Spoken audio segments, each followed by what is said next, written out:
అఖిలభువనదీపం భక్తచిత్తాబ్జసూర్యం సురగుణమునిసేవ్యం తత్వమస్యాదిలక్ష్యం హరిహరసుతమీశం తారక బ్రహ్మరూపం శబరిగిరినివాసం భావయే భూతనాదం జ్ఞానవిజ్ఞానసిద్ధ్యర్థం వదేహం నారదమునిం వ్యాసం వాల్మీకిమౌనీంద్రం వసిష్ఠం బ్రహ్మవాదినం సర్వశాస్త్రార్థయోగార్థం సర్వగ్రంథివిభేదినిం బ్రహ్మ విష్ణు శివం మూర్తిం గురురూపముపాస్మహే.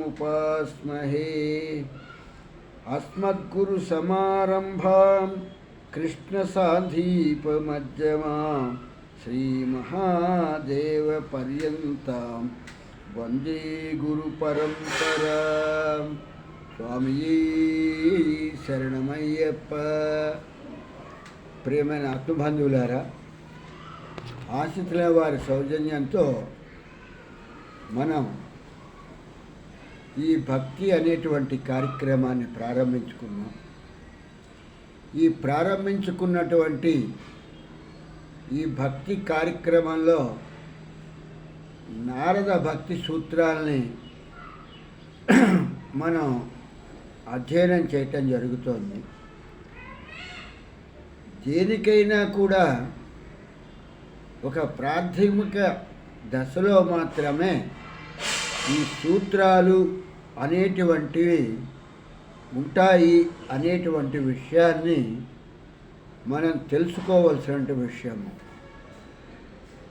ఈ యొక్క శైశవ దశ దాటిన తర్వాత దేనికి కూడా సూత్రము అనేటువంటిదంటే ఫండమెంటల్ ఆఫ్ రూల్స్ అనేటువంటివి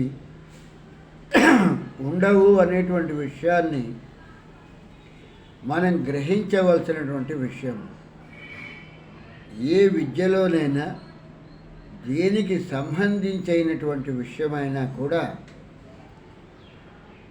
ప్రైమరీ దశలో, ప్రాథమిక దశలో మాత్రమే ఈ యొక్క సూత్రాల గురించి చెప్పటం జరుగుతుంది. ఆ సూత్రాన్ని అధ్యయనం చేయటం దేనికనంటే, ఒక ఇంటి నిర్మాణానికి ఎలాగైతే పునాది అనేటువంటిది వేస్తామో, ఆ పునాది మీదన మనం ఎటువంటి కట్టడాలనైనా కట్టవచ్చు అనేటువంటిది మనకి లోకల్లో మనం చూస్తున్నటువంటి విషయము. అలాగే ఈ సూత్రములు అనేటువంటివి ఈ యొక్క మొట్టమొదట పునాది లాంటివి.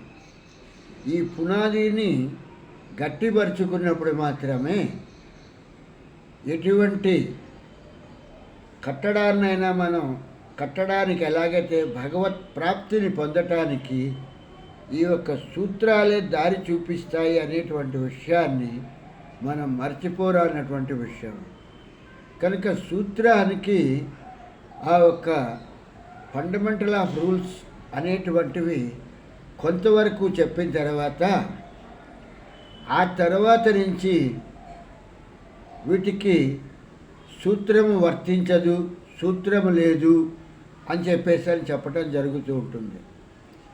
ఫండమెంటల్ రూల్స్, ఫండమెంటల్ తాలూకు ఈ యొక్క రూల్స్ దేనికి కూడా వర్తించవు అని చెప్పటం జరుగుతూ ఉంటుంది.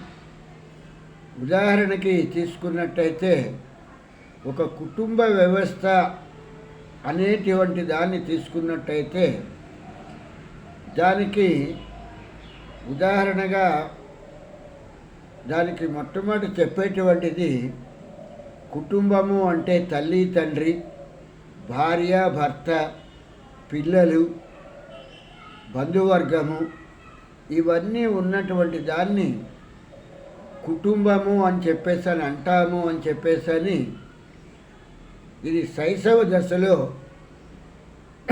ప్రాథమిక దశలో మాత్రమే దీన్ని చెప్పటం జరుగుతుంది. తర్వాత అతను ప్రౌఢ వయస్సుకు వచ్చేసిన తర్వాత కుటుంబ నిర్వచనం మారిపోతుంది. ఆ కుటుంబ నిర్వచనంలో ఆ యొక్క భార్య పిల్లలు ఉన్నటువంటి దాన్ని మాత్రమే కుటుంబము అని చెప్పేసి అని అంటాము.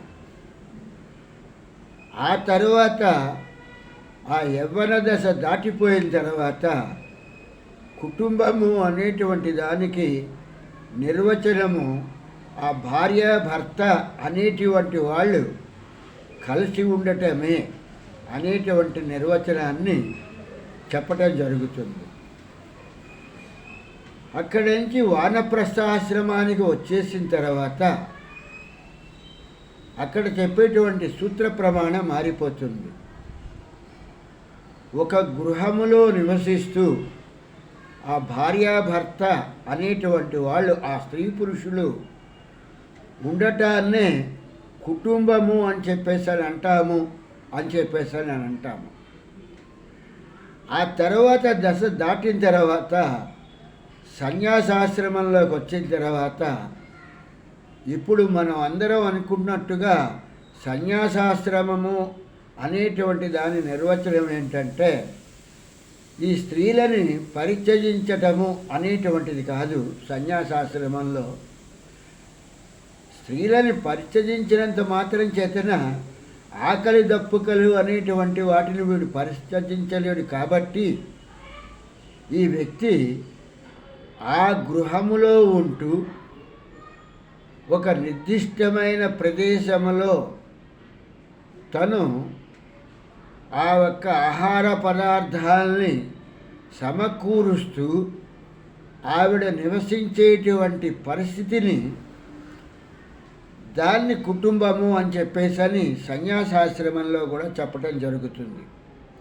అంత తప్పితే సన్యాసాశ్రమము అని చెప్పేసి ఈ భార్య పిల్లల్ని వదిలేసి లేకపోతే బతుకున్న భార్య గొంతు పిసికేసి దాన్ని చంపేసి వెళ్ళిపోయి నేను సన్యాసిని అని చెప్పేటువంటి పరిస్థితి మాత్రము ఎక్కడా కూడా ఏ ఋషి సాంప్రదాయము కానీ ఈ సనాతన ధర్మం కానీ ఈ విషయాల్ని చెప్పలేదు.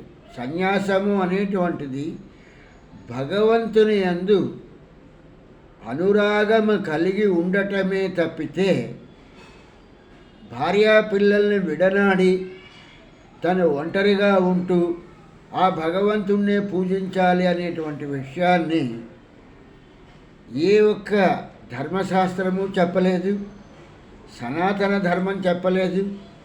ఏ ఋషి పుంగవులు కూడా ఇటువంటి విషయాల్ని చెప్పలేదు.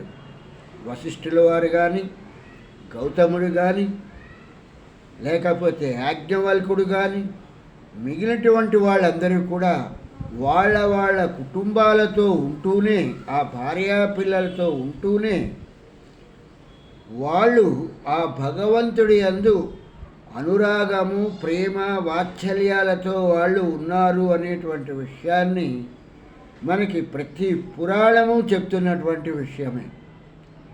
వ్యాసమహాముని కొడుకైనటువంటి సుఖయోగి కొంతకాలం మాత్రమే వివాహం చేసుకోకుండా ఉన్నారు తప్పితే ఆ తర్వాత ఆయన కూడా వివాహం చేసుకోవటం, ఆయనకు ఒక కుమారుడు జన్మేజయుడు జనించటం, ఇలాంటివన్నీ కూడా మనకి పురాణాల్లో చూపిస్తున్నటువంటి విషయము.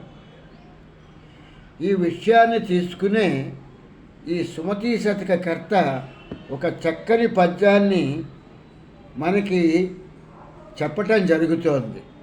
ఈ పద్యం ఎందుకు చెప్తున్నారంటే అడ్డతిడ్డంగా ఆలోచించుకుంటూ తన తాలూకు విషయాలనే లోకమంతా వ్యాప్తి చెంది ఉండింది అని అనుకోవటం అనేటువంటిది చాలా తెలివి తక్కువైనటువంటి విషయమయ్యా అనేటువంటి విషయాన్ని ఈ యొక్క సుమతీ శతక కర్త ఈ యొక్క చిన్న పద్యంలో చెప్తున్నాడనమాట.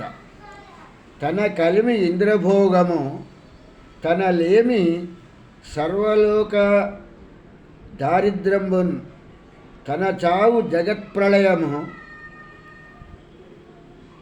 తను వలచినదే రంభ తజ్జము సుమతి అనేటువంటి విషయాన్ని ఈ చిన్న పద్యంలో, ఈ కంద పద్యంలో ఈయన చెప్పటం జరిగింది.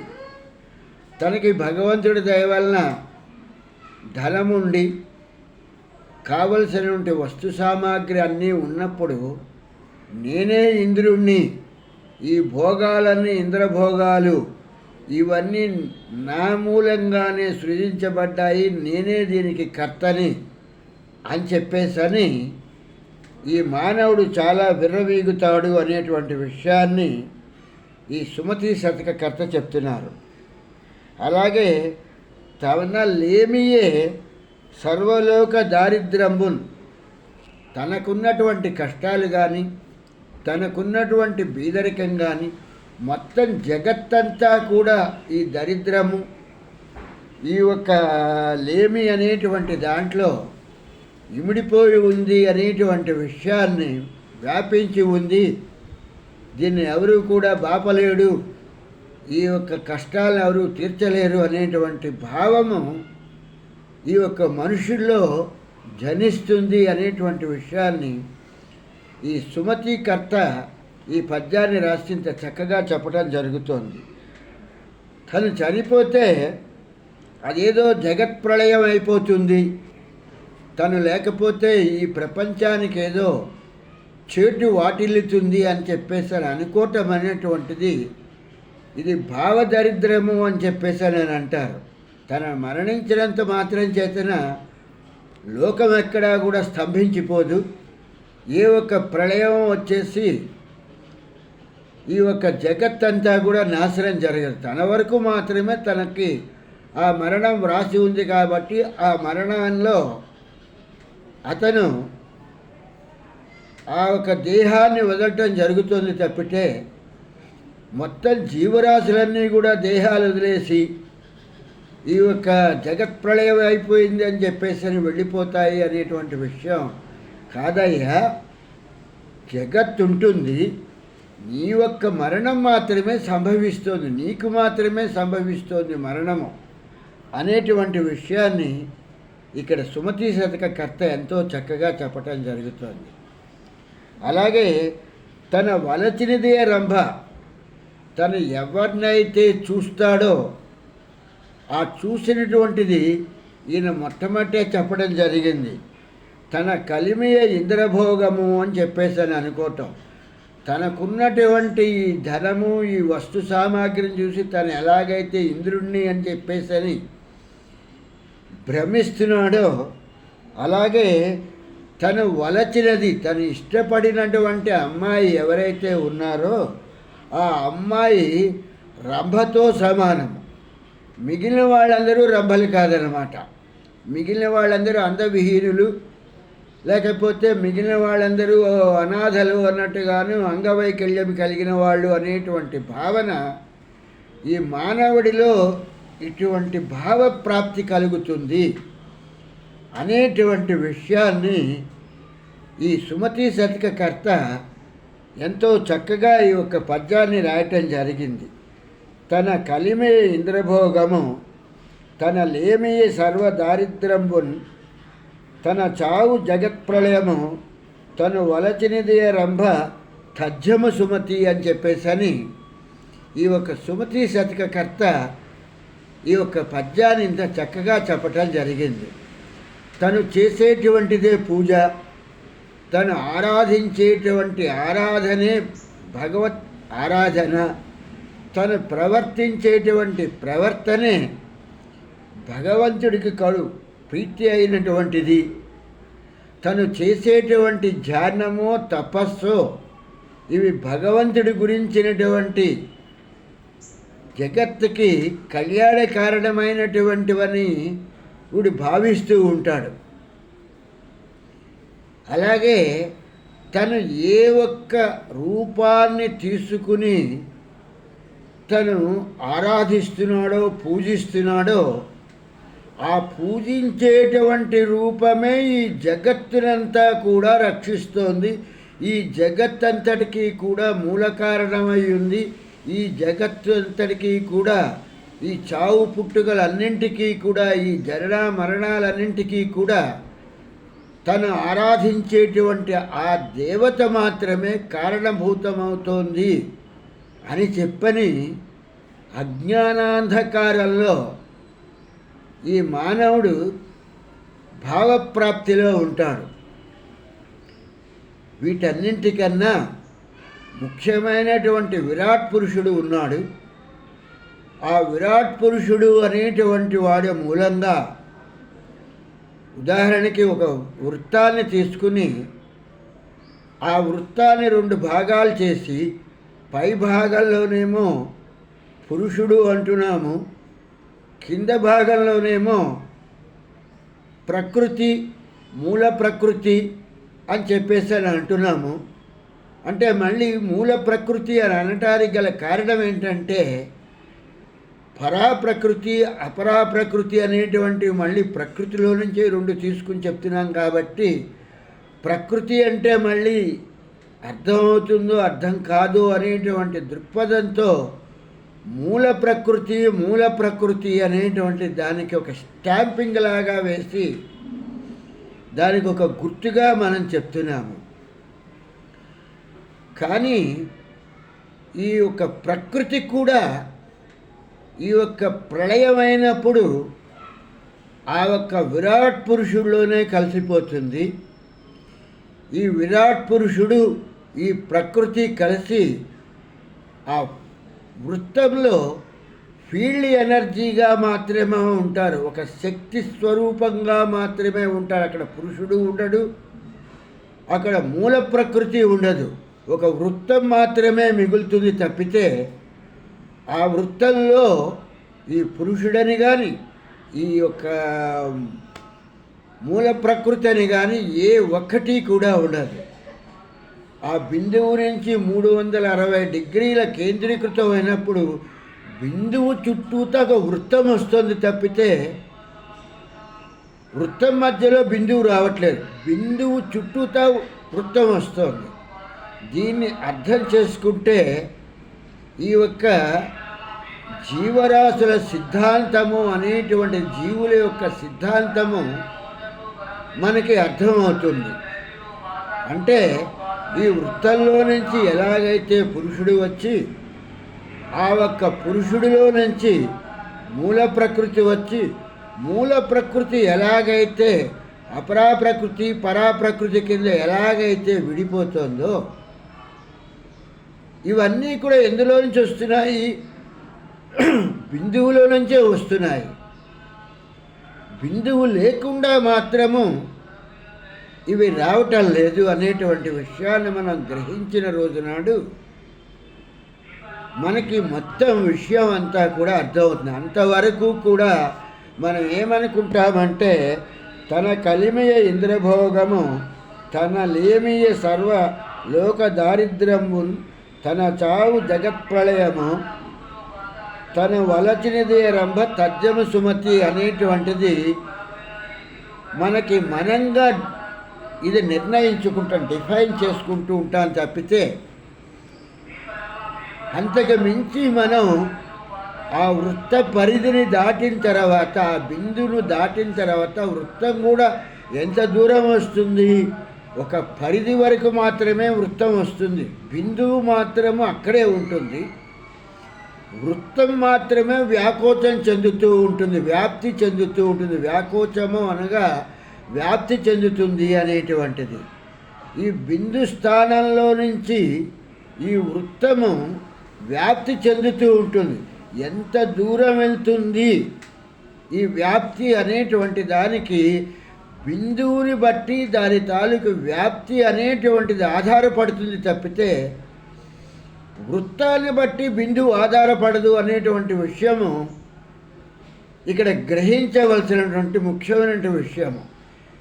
ఇది తెలియకపోతే అప్పుడు మనకి ఏర్పడేటువంటిది ఏంటంటే మనకి ఈ యొక్క మహిమలు మహాత్యాలు వాటి గురించి మనం మాట్లాడటము, ఆ ప్రదేశానికి వెళ్తే ఈ మహత్యం ఉంటుంది, ఇక్కడికి వెళ్తే అది ఉంటుంది అని చెప్పేసని మనం భ్రమపడుతున్నామంటే ఈ భ్రమకి కారణం ఏమిటి?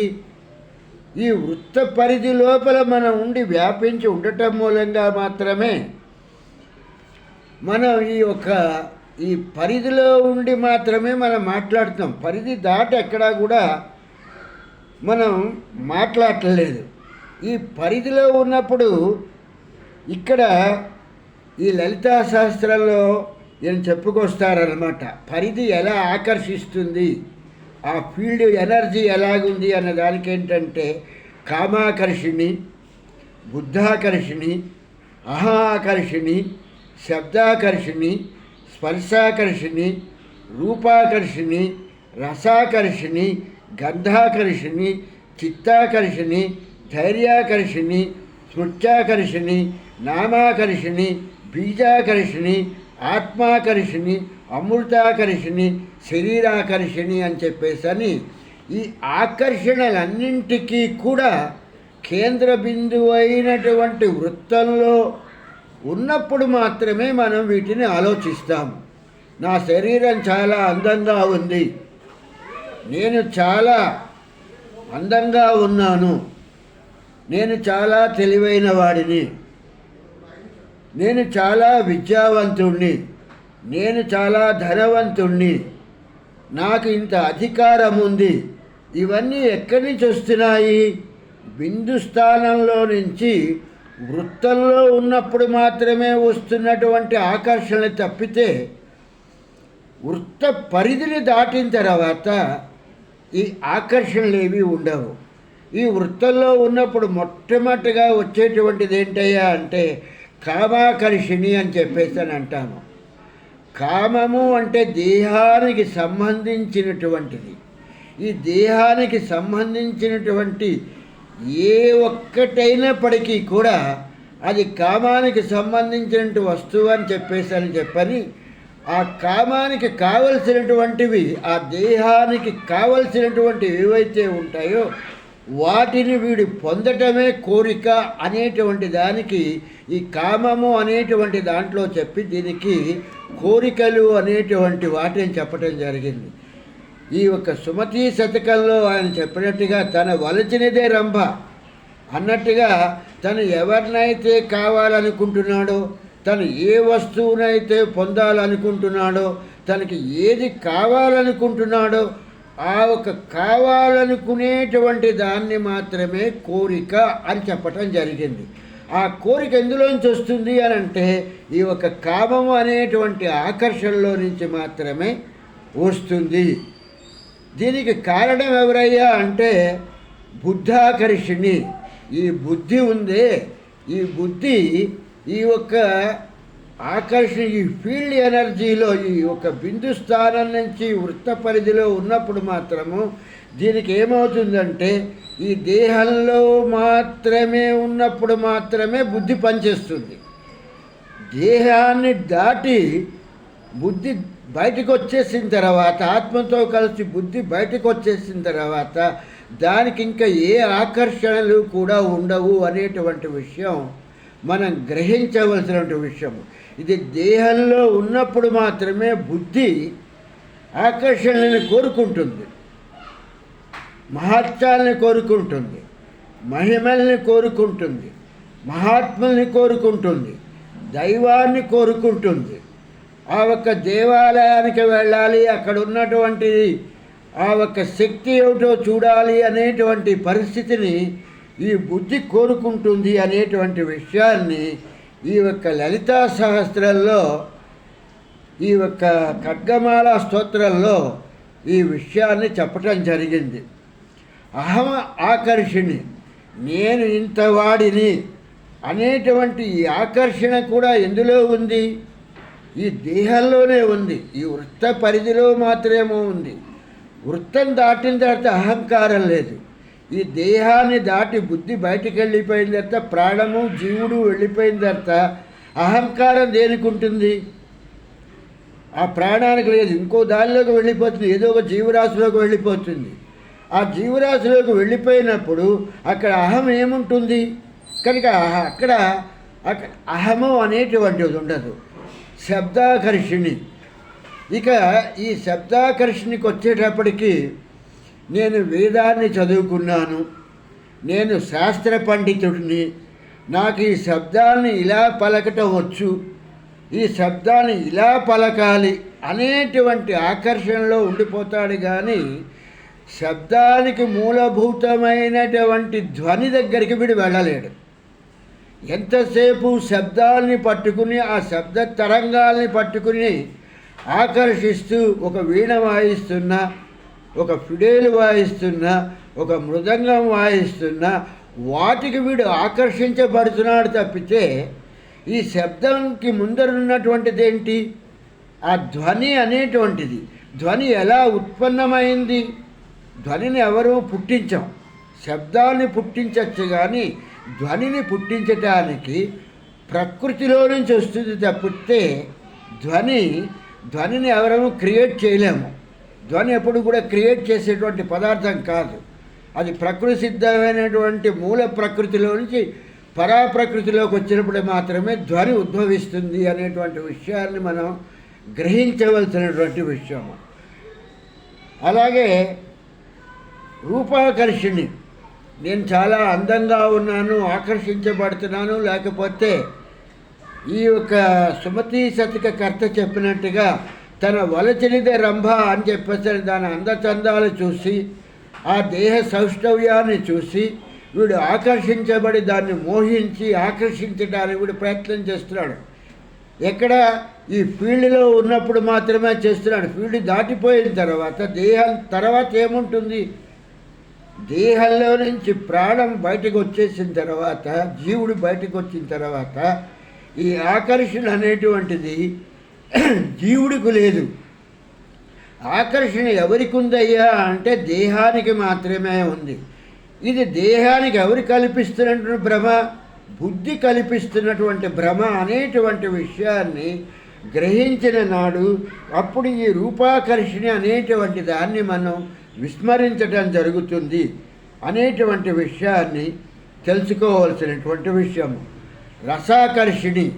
రసాకర్షిణి అన్నప్పుడు ఒక చెరుకు గడని మనం పిండి దానిలోంచి రసం తీస్తే ఇది తీయగా ఉంది అంటాము. లేకపోతే ఒక నీటిని తాగుతున్నప్పుడు ఒక జలాన్ని ప్రకృతిలోంచి వచ్చినటువంటి జలమైనప్పటికీ కూడా ఆ జలాన్ని మనం తీసుకునేటప్పుడు ఇది చల్లగా ఉంది, వేడిగా ఉంది అనేటువంటి డిఫైన్ చేస్తూ ఆ ఆకర్షణలో దాని యొక్క రుచిని మరిగి దాన్ని మనం తీసుకోవటం జరుగుతుంది. రసగ్రంథికి దాన్ని మనం అందిస్తున్నాము అనేటువంటి విషయాన్ని ఈ ఒక ఖడ్గమాల స్తోత్రంలో చెప్పడం జరుగుతుంది. గంధాకర్షిణి. ఏదో ఒక ఫారెన్ సెంట్ రాసుకుంటే చాలా సువాసన వస్తూ ఉంటే దాన్ని చూసి ఆకర్షించబడతాం. అలాగే ఒక మల్లెపూని చూసి ఆ మల్లెపువ్వు వెదజల్లేటువంటి వాసనకి, లేదా ఒక సంపంగి పువ్వు వెదజల్లేటువంటి వాసనను చూసి దాని ప్రకృతి సహజము, అది అటువంటి వాసన ఇవ్వటము అనేటువంటిది ఆ యొక్క పువ్వుకున్నటువంటి ఆ ప్రకృతి ప్రసాదించింది. కానీ ఆ ప్రకృతిలో నుంచి వచ్చినటువంటి ఈ యొక్క పురుషుడే మళ్ళీ దానికి ఆకర్షించబడుతున్నాడు అనేటువంటి విషయాన్ని చెప్పటం జరుగుతోంది. చిత్తాకర్షిణి. ఈ చిత్తము అనేటువంటిది మనస్సు నుంచి ఉద్భవించి ఈ మనస్సులో నుంచి వచ్చినటువంటి చిత్తము చిక్కడలు చేస్తూ ఉంటుంది. ఈ చిక్కడల మూలంగా ఏమవుతుందంటే ఇంద్రియాలకి ఇది దీని తాలూకు స్వాధీనంలో పెట్టుకుని వాటన్నింటినీ కూడా తన ఆకర్షణ శక్తితో ఉంచుకుంటుంది. చిత్తము అనేటువంటిది ఇంద్రియాలన్నింటినీ కూడా తన కంట్రోల్లో ఉంచుకుంటుంది అనేటువంటి విషయాన్ని ఇక్కడ చెప్పటం జరుగుతోంది. చిత్తాకర్షిణి అనేటువంటి విషయంలో. ధైర్యాకర్షిణి. ధైర్యలక్ష్మి అని చెప్పేస్తానంటారు. ఇక్కడ ఒక చిన్న కథ చెప్పుకోవాల్సినటువంటి విషయం ఉంటుంది. ఒక మహారాజు గారు ఒక రాజ్యాన్ని పరిపాలిస్తున్నప్పుడు ఏదో ఒక సందర్భంలో ఆయన ఒక ధర్మాన్ని ఆయన సరిగా ఆచరించలేదు అనేటువంటి విషయాన్ని గ్రహించినటువంటి లక్ష్మీదేవి ధాన్యలక్ష్మిగా ఆయన ఎదురుకుండా ప్రత్యక్షమయ్యి నీ యొక్క రాజ్యంలో నేను ఉండలేకపోతున్నాను, ఎందుకంటే నువ్వు ధర్మాన్ని సరిగ్గా పాటించటం లేదు కాబట్టి నేను నిన్ను వదిలి వెళ్ళిపోతున్నాను అని చెప్పేసని ఈ ధాన్యలక్ష్మి చెప్పి తను ఆ రాజు దగ్గర నుంచి వెళ్ళిపోతుంది. ఆ వెళ్ళిపోగానే ఈ యొక్క ధనలక్ష్మి వస్తుంది. ధనలక్ష్మి వచ్చి, నేను వెళ్ళిపోతున్నానయ్యా, ధాన్యలక్ష్మి లేని దగ్గర ధనలక్ష్మి నేను కూడా ఉండలేను అని చెప్పేసని ఈవిడే వెళ్ళిపోతుంది. ఆ తర్వాత సౌభాగ్యలక్ష్మి అని ఆవిడ వస్తుంది. వచ్చి ఆవిడ చెప్తుంది, ధాన్యము లేదు ధనము లేనప్పుడు ఇంకా నేను సౌభాగ్యాన్ని నేనేం చేస్తానయ్యా ఇక్కడ నీ దగ్గర కూర్చుని, కనుక నేను వెళ్ళిపోతాను అని చెప్పేసని ఈ రాజుకి ఇలాగ అష్టలక్ష్ముల్లో ఉన్నటువంటి సంతానలక్ష్మి, సౌభాగ్యలక్ష్మి అని ఇలా అందరూ కూడా వచ్చి ఈ అష్టలక్ష్ములు కూడా వెళ్ళిపోతాం అని చెప్పేసని ఈ రాజుకు చెప్పటం జరుగుతుంది. ఈ రాజు వీళ్ళందరినీ వెళ్ళిపోండి, మీరు వెళ్ళిపోయినంత మాత్రం చేత నాకు వచ్చేటువంటి నష్టమేమీ లేదు అని చెప్పేసని ఈ యొక్క ధాన్యలక్ష్మి నుంచి, వరలక్ష్మి దగ్గర నుంచి, సంతానలక్ష్మి దగ్గర నుంచి, సౌభాగ్యలక్ష్మి దగ్గర నుంచి అన్ని లక్ష్మిలని వెళ్ళిపోండి అని చెప్తాడు. అందరూ వెళ్ళిపోతున్నాం అని చెప్తూ ఉంటే వెళ్ళిపోండి అని చెప్తారు. ఈ ధైర్యలక్ష్మి వచ్చి, నేను వెళ్ళిపోతున్నాను మహారాజా అంది. కాళ్ళు ఎరగొడతాను, ఎక్కడికి వెళ్ళిపోతావు నువ్వు అన్నాడు ఈ రాజు. నిన్ను చూసుకునే కదా ఇంత గర్వంగా నేను చెప్పాను మిగిలినటువంటి వాళ్ళందరూ వెళ్ళిపోతానంటే, వరలక్ష్మి వెళ్ళిపోతారని వెళ్ళిపోమన్నాను. ఆ వరాలు ఇవ్వటం మూలంగా నాకు వచ్చేటువంటి ఫలితమేమీ లేదనుకున్నాను, ఆవిడ వెళ్ళిపోమన్నాను. సంతానలక్ష్మి వెళ్ళిపోతా అంటే నేను ముసలాళ్ళని అయిపోయాను, ఇంకా నాకు ఇంకా సంతానం ఎందుకు అనుకున్నాను, దాన్ని పొమ్మన్నాను. ధనలక్ష్మి అంటే నాకు రాజ్యమే ఉంటుంటే ఇంకా ధనలక్ష్మి ఎందుకు అనుకున్నాను, దాన్ని పొమ్మన్నాను. ఇలాగ ఈ మిగిలినటువంటి వీళ్ళందరినీ ఎవరిని చూసుకుని వెళ్ళమన్నాను? నీ యొక్క ధైర్యం అనేటువంటి లక్ష్మి నా దగ్గర ఉంది అనేటువంటి ఈ యొక్క విషయాన్ని తెలుసుకున్నటువంటి నేను, వీళ్ళందరూ వెళ్ళిపోయినా పర్వాలేదు, ఎంత దూరం వెళ్ళిపోతారు, ఈ ధైర్యలక్ష్మి అనేటువంటి నా దగ్గర ఉన్నంతసేపు వీళ్ళందరూ తిరిగి వెనక్కి రావాల్సిందే తప్పితే నన్ను వదిలి ఎక్కడికి వెళ్ళలేరు అనేటువంటి కడు ధైర్యంతో నేను వీళ్ళందరినీ కూడా వెళ్ళిపోమన్నాను. తీరా చివరికి వచ్చేటప్పటికి నువ్వు ధైర్యాన్ని కలిగించేటువంటి నువ్వు నాలో నుంచి వెళ్ళిపోతాను అని చెప్పేశారంటే దానికి మాత్రం నేను ఎట్టి పరిస్థితులు ఒప్పుకోను. నిన్ను కాళ్ళు విరక్కొట్టైనా సరే నా దగ్గర కూర్చోబెట్టుకుని నా ధైర్యాన్ని నేను పెంపొందింపజేసుకుంటాను అని చెప్పేసని ఈ మహారాజు చెప్పటం మూలంగా ఈ యొక్క ధైర్యలక్ష్మి ఆ రాజు దగ్గర ఉండేటప్పటికీ ఆయన చెప్పినట్టుగా వెళ్ళిపోయినటువంటి మిగిలిన లక్ష్ములందరూ కూడా వెనక్కి రావటం జరిగింది. అలాగే ఈ ధైర్యము అనేటువంటి ఆకర్షణ ఉన్నంతసేపు కూడా ఈ మనోధైర్యము, బుద్ధిధైర్యము, దేహధైర్యము వీటన్నింటినీ జమ చేసుకుని తన వీరుణ్ణి ఆ కృష్ణదేవరాయలకి చెప్పినట్టుగా సమరాంగణ సార్వభౌముడు అన్నట్టుగా ఏ ఒక్క సమస్యలనైనా సరే ఎదుర్కోగలను అనేటువంటి పరిస్థితి ఈ ధైర్యమే కల్పిస్తుంది తప్పితే, అందులో గజేంద్ర మోక్షంలో చెప్పినట్టుగా ధైర్యము విలోలంబయ్యే ప్రాణముల్ ఠావులు తెప్పని మూర్చే వచ్చే తనువుండస్సన్ శ్రమంబయ్యేడిన్ దీనునిన్ అని చెప్పేసని ఆ గజేంద్రుడు మొరపెట్టుకున్నట్టుగా తయారవుతుంది. ధైర్యలక్ష్మి అనేటువంటి ధైర్యం వెళ్ళిపోతే ఇది ఏమీ చేయలేనటువంటి పరిస్థితి ఏర్పడుతుంది. కాబట్టి ఈ వృత్తము అనేటువంటి దానిలో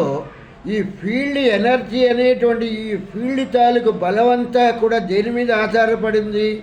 ఈ బిందువు నుంచి వ్యాపించినటువంటి శక్తి అంతా కూడా ఈ ధైర్యము అనేటువంటి దాని మీదే, ఆకర్షణ అనేటువంటి దాని మీదే ఆధారపడి ఉంది. మిగిలిన దేని మీద కూడా ఫీల్డ్ ఎనర్జీ అంతా బిందు స్థానంలో నుంచి ఇది వ్యాపిస్తుంది అంటే ఆ ఫీల్డ్ ఎనర్జీ ఏదైతే ఆ బలం ఉందో ఆ బలం మాత్రమే ఈ యొక్క ఫీల్డ్ అంతా కూడా ఎక్కడ చూసినా కూడా ఆ ఫీల్డ్ ఎనర్జీ సమంగా మాత్రమే ఉంటుంది. అప్పుడు మాత్రమే ఆ యొక్క పరిపాలన అంతా కూడా సరిగా జరుగుతుంది అనేటువంటి విషయాన్ని ఇక్కడ ఈ యొక్క లలిత ఖడ్గమాలలో చెప్పేటప్పుడు ధైర్యాకర్షిణి అనేటువంటి పదంలో ఈ యొక్క విషయాన్ని చెప్పడం జరుగుతోంది. స్మృత్యాకర్షిణి, నా యొక్క స్మృతులు ఏమున్నాయో అవి మంచవని చెడ్డవని లేకపోతే ఇంకోటవని నా సంకల్ప బలం ఏదైతే ఉందో ఆ సంకల్పాన్ని బట్టి మాత్రమే ఆకర్షణ అంటే ఆ ఒక కోరికలు అనేటువంటి వాటిని నేను ఆకర్షించుకుంటున్నాను. కాబట్టి నువ్వెక్కడికి వెళ్ళిపోతావు అనేటువంటి విషయంలో ఈ వృత్తంలో ఉన్నటువంటివి ఏమిటి అనేటువంటిది నామాకర్షిణి. ఏమండి మీ పేరేంటండి అని అంటే నా పేరు బలాని పేరండి అని చెప్పేసరి రొమ్ము విరుచుకుంటూ చెప్తాడు. నా పేరు మీకు తెలీదా? నేను ఎన్నో దాన ధర్మాలు చేశాను, నేను బలాన్ని ఉద్యోగం చేశాను అనేటువంటి అహంకార పూరితమైనటువంటిదంతా కూడా ఎక్కడి నుంచి వస్తుంది అని అంటే ఈ నామము అనేటువంటి దాంట్లోంచి వస్తుంది. అంటే మనం పూజించేటువంటి దైవం ఏదైతే ఉందో ఆ దైవాన్ని నామంతో మనం ఆకర్షించుకున్నప్పుడు మాత్రమే మనకి ఈ ధైర్యము, ఈ ఫీల్డ్ ఎనర్జీ అనేటువంటిది మనకు వస్తుంది అనేటువంటిది ఇక్కడ చెప్తున్నటువంటి విషయము. బీజాకర్షిణి, బీజము అంటే మొలకెత్తేటువంటిది అని చెప్పేసి అంటారు. ఈ మొలకెత్తడం అనేటువంటిది ఏంటి? ఏదైతే బిందువు ఉందో బిందువు ఉండబట్టే కదా ఫీల్డ్ ఎనర్జీ వచ్చింది. ఫీల్డ్ ఎనర్జీ వచ్చినప్పుడే కదా దాని చుట్టూతో వృత్తం ఏర్పడింది. ఆ ఒక బిందువే లేకపోతే ఫీల్డ్ ఎనర్జీ ఎక్కడ ఉంటుంది? కనుక బీజాకర్షణ అంటే ఉత్పత్తి చేయగలిగినటువంటి ఏదైతే ఉందో ఉత్పత్తి చేసేటువంటిది అంటే జననం చేసేటువంటిది ఏదైతే ఉందో ఆ జననం చేసేటువంటిది ఆకర్షణలో లేకపోతే ఇంకా దాని తాలూకు విలువ ఏమిటి అనేటువంటి విషయాన్ని ఇక్కడ చెప్పడం జరుగుతోంది. అలాగే ఆత్మాకర్షిణి, ఆత్మకి ఏవి అంటవు అని చెప్పినప్పటికీ కూడా ఈ ఆత్మ దేహంలో ఉన్నప్పుడు మాత్రమే ఈ యొక్క బుద్ధి, మనస్సు, చిత్తము, ఇంద్రియాలు అన్నీ కూడా ఆత్మకి ఆకర్షించబడతాయి. ఆ దేహాన్ని పరిపాలించటానికి, ఆ దేహంలో ఉండటానికి వాటికి తావుంటుంది. ఎప్పుడైతే ఆత్మ దేహాన్ని వదిలేస్తుందో, ఆత్మ దేహాన్ని వదిలిన మరునిమిషమే బుద్ధి వెళ్ళిపోతుంది, మనస్సు వెళ్ళిపోతుంది, చిత్తము వెళ్ళిపోతుంది, జీవుడు వెళ్ళిపోతాడు, ప్రాణము వెళ్ళిపోతుంది.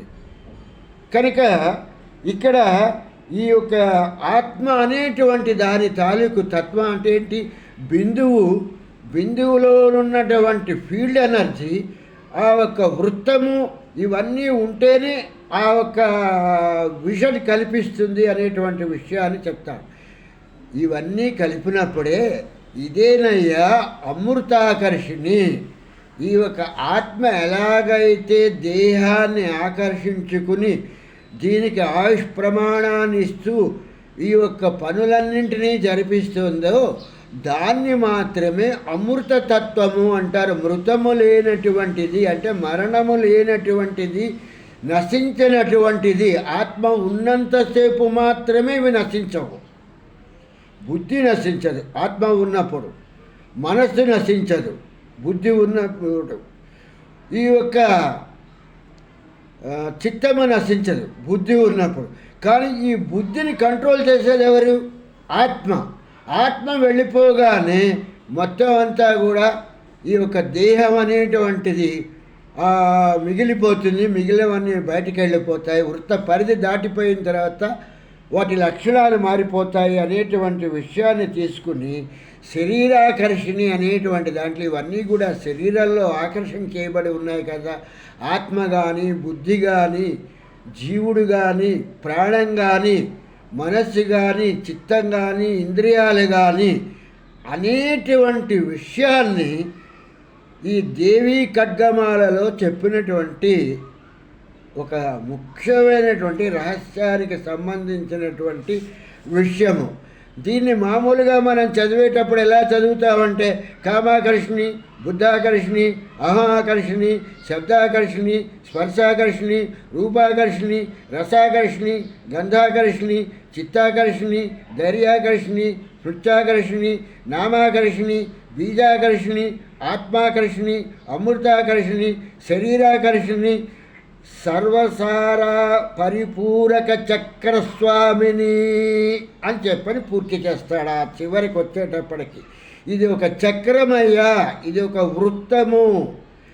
ఈ వృత్తములో బిందువు అనేటువంటిది ఉన్నప్పుడు మాత్రమే, బిందువు నుంచి మాత్రమే ఈ ఒక్క ఫీల్డ్ ఎనర్జీ వస్తుంది తప్పితే బిందువు లేకపోతే ఫీల్డ్ ఎనర్జీ లేదయ్యా అనేటువంటి విషయాన్ని చెప్తాడు. అందుకే శ్రీచక్రంలో కూడా ఆ బిందు స్థానంలో ఆ ఒక్క అమ్మవారు ఎలాగుంటోంది అని అంటే శివుడితో కూడి ఆవిడ ఉంటోంది అనేటువంటి విషయాన్ని మనకి ఆ చివరి లలితా సహస్రంలో ఉన్నటువంటి దాంట్లో చెప్పేటువంటిది ఏంటంటే శ్రీ శివశక్తైక రూపిణి లలితాంబిక ఏవం శ్రీ లలితా దేవ్య నామ్నాం సహస్రకం జగు అనేటువంటి విషయంలో బిందు స్థానంలో ఆ యొక్క శివుడు అంటే పురుషుడు మూల ప్రకృతి అయినటువంటి ఈ లలిత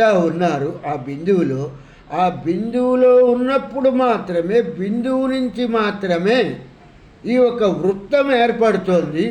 ఈ వృత్తం మధ్యలో, బిందువుకి వృత్తానికి మధ్యలో ఉన్నటువంటి దాన్ని మాత్రమే ఫీల్డ్ ఎనర్జీ అంటారు. ఈ ఫీల్డ్ ఎనర్జీలో ఉన్నప్పుడు మాత్రమే దానికి విలువ ఉంటుంది అని చెప్పేసని ఈ ఒక్క శ్రీచక్ర ఆరాధన చేస్తున్నామంటారు చాలామంది. ఈ శ్రీచక్ర ఆరాధన అంటే ఏం చేస్తున్నారో వాళ్ళకి తెలిసి చేస్తే, ఏమాత్రమైన జ్ఞానం ఉండి వాళ్ళు జ్ఞానంతో వాళ్ళు ఆ ఒక్క శ్రీచక్రం అనేటువంటి దాంట్లో ఆరాధన చేస్తే ఈ విషయాలన్నీ కూడా బోధపడతాయి. ప్రియమైన ఆత్మబంధువులారా, ఇక్కడ నేను ఇంతకు మించి ఎందుకు చెప్పలేదంటే, బ్రహ్మ విద్య అనేటువంటిది అడ్డతిడ్డంగా మైకు పట్టుకుని కూర్చుని చెప్పేటువంటి విద్య కాదు. ఇది ఎంతవరకు పర్మిషన్ ఇచ్చిందో అంతవరకు మాత్రమే ఈ ఋషి సాంప్రదాయంలో ఇచ్చినటువంటి ఈ ఒక అనుమతితో ఇంతవరకు మాత్రమే చెప్పటం జరిగింది. దీనికి చాలా అతీతమైనటువంటి శక్తి ఉంది. ఈ లలిత శ్రీచక్రము అనేటువంటి దాంట్లో దాని గురించి తెలుసుకోవటానికి మన జీవితకాలం వెచ్చించినా సరిపోదు. అలాగే ఈ దేవీ ఖడ్గమాల స్తోత్రరత్నాన్ని చేసేటప్పుడు గురుముఖత దీన్ని విన్న తర్వాత చెయ్యాలి అని చెప్పేసని గురువులు అయినటువంటి ఈ ఒక్క ఋషులు ఈ యొక్క సనాతన ధర్మం చెప్తున్నటువంటిది. ఇది ఏదో పుస్తకం పట్టుకుని మామూలుగా మనం చదివేస్తాము అనేటువంటి పరిస్థితికి వచ్చినప్పుడు ఇది ఎలా ఉంటుందంటే, ఏదో చిన్నపిల్లవాడు తీసుకుని ఒక కడతా పట్టేసి ఒక ప్రశ్నకి ఆన్సర్ రాసేసాను, జవాబు రాసేసాను అన్నట్టుగా ఉంటుందన్నమాట. ఇది ఎలా ఉంటుంది వీళ్ళు చదివేటప్పుడు అంటే, హీంకారాసన గర్భితానలసికాం సౌంక్లీంకళా బిభ్రతిం సౌవర్ణాంబరధారిణీం వరసుధాం దౌత్రాం త్రినేత్రోజ్వలాం వందే పుస్తకపాశమంకుశధరాం సద్భూషితాముజ్వలాం త్వాం గౌరీం త్రిపురాం పరాత్పరకళాం శ్రీచక్ర సంచారిణీం అని చెప్పేసని ఈ యొక్క ప్రార్థనా స్తోత్రంతో చెప్తున్నారు. ఇక్కడ ఈయన చెప్తున్నటువంటిది ఒక్కసారి మీరు గమనిస్తే, ఈ చివరి పదం గమనిస్తే మీకు అర్థమవుతుంది. శ్రీచక్ర సంచారిణి అంటే ఫీల్డ్ ఎనర్జీ అంతా ఎక్కడుంది? బిందువులో మాత్రమే ఉంది. హీంకారాసన గర్భితానల శిఖాం సౌంక్లీం కళాబిభ్రతిం సౌవర్ణాంబరధారిణీం వరసుధాం దౌతాం త్రినేత్రోజ్వలాం వందే పుస్తక పాశమంకుశధరాం సద్భూషితాముజ్వలాం త్వాం గౌరీం త్రిపురాం పరాత్పరకళాం. ఆవిడ గరువుగా ఉంది, ఆవిడే పరాత్పరగా ఉంది, ఆవిడే త్రిపురగా కూడా ఉన్నది. ఆవిడ సరస్వతి గాను, లక్ష్మీ గాను, పార్వతీ గాను, లలిత గాను, త్రిపుర సుందరి గాను ఈ యొక్క నామాలన్నింటితో కూడా కూడి ఉన్నది అనేటువంటి విషయాన్ని చెప్తూ పరాత్పరతరం ఆ యొక్క తత్వం ఎలాగుందయ్యా అంటే శ్రీచక్ర సంచారిణి అనేటువంటి విషయంలో ఇది చెప్పటం జరుగుతోంది అనేటువంటి విషయాన్ని మీరు తెలుసుకుంటే ఈ యొక్క దేవీ ఖడ్గమాలను చేసేటప్పుడు అంగన్యాస కరన్యాసాలని తీసుకుని చెయ్యాలి అని చెప్తాం. ఈ అంగన్యాస కరన్యాసాలతో ఎందుకు చెయ్యాలి అంటే ఈ యొక్క ప్రార్థనా శ్లోకం తర్వాత ఆ శక్తిని మన దేహంలోకి మనం ఆవాహన చేసుకున్న తర్వాత మాత్రమే ఆ యొక్క శక్తి మన దేహంలోకి వచ్చిన తర్వాత అంగాల్లోకి మనం ఆ యొక్క లలితని మనం శివుణ్ణి పూజించాల్సి వచ్చినా అమ్మవారిని పూజించాల్సి వచ్చినా మన దేహంలోకి ఆ తత్వాన్నంతటినీ కూడా పూర్తిగా తీసుకున్న తర్వాత మాత్రమే మనం ఆ యొక్క పూజా విధానం చేయటానికి అర్హులం అవుతాం తప్పితే పుస్తకం పట్టుకుని ఏదో చదివేస్తాము మాకు నోటికి వచ్చేసింది కంటతా వచ్చేసింది అని చెప్పటానికి అర్హత లేదు. దీనికి మన దేహంలోకి మన ఇంద్రియాల్లోకి మన బుద్ధిలోకి మన మనస్సులోకి మన ఒక చిత్తంలోకి ఈ యొక్క శక్తిని ఆవాహన చేసుకున్న తర్వాత మాత్రమే ఈ యొక్క దేవీ ఖడ్గమాల స్తోత్రాన్ని చదవాలి అని చెప్పేటువంటి విషయాన్ని మన ఋషి సాంప్రదాయం చెప్తున్నటువంటి విషయము. ఈ విషయాలన్నింటినీ తీసుకుని ఇక్కడ ఈ నారద మహాముని చెప్తున్నటువంటి ఈ 19వ సూత్రం కూడా ఏం చెప్తుందంటే నారదస్తు తదర్పితాఖిలాచరత తద్ స్మరణే పరమ వ్యాకులతేతి అనేటువంటి విషయాన్ని ఈ నారద మహాముని చెప్పటం జరుగుతుంది. నువ్వు పూజించేటువంటి ఆ ఒక్క పూజ యందు నీ యొక్క ఆత్మ బుద్ధి మనస్సు చిత్తము ఇంద్రియములు ఇవన్నీ కూడా లగ్నమై చెయ్యాలయ్యా. అప్పుడు మాత్రమే నీకు జ్ఞానం అనేటువంటిది వస్తుంది తప్పితే నీవేదో ఇంద్రియాలతోనూ చిత్తంతోనూ మనస్సుతోనూ చేస్తున్నంతసేపు ఇది కర్మ విభాగంగానే ఉంటుంది తప్పితే ఇది జ్ఞాన విభాగానికి రాదు అనేటువంటి విషయాన్ని ఈ 18వ సూత్రంలో ఈ నారద మహాముని చెప్తున్నటువంటి మహద్వాక్యం అన్నమాట.